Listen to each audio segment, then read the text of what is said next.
কয়েকটি কার্যকরী tips follow করুন। 1 নম্বর টিপস হলো ধীরে ধীরে অবস্থান পরিবর্তন করুন। হঠাৎ উঠে দাঁড়ানো এই সমস্যার মূল কারণ।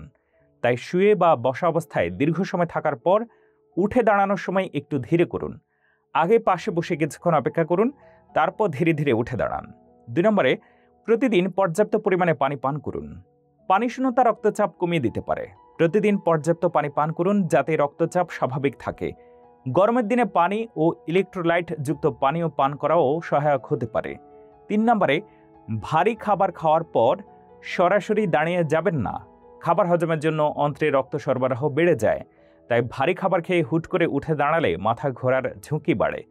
চেষ্টা করুন ছোট ছোট ভাগে খাবার খেতে এবং খাওয়ার পরে কিছু সময় বিশ্রামে থাকতে, তারপর দাঁড়ান, হাঁটা চলাফেরা করুন। 4 নম্বরে নিয়মিত শারীরিক ব্যায়াম করুন। নিয়মিত ব্যায়াম শরীরের রক্ত চলাচল স্বাভাবিক রাখতে সাহায্য করে। বিশেষ করে পায়ের পেশির ব্যায়াম রক্তের পুনঃপ্রবাহে সহায়ক ভূমিকা রাখে।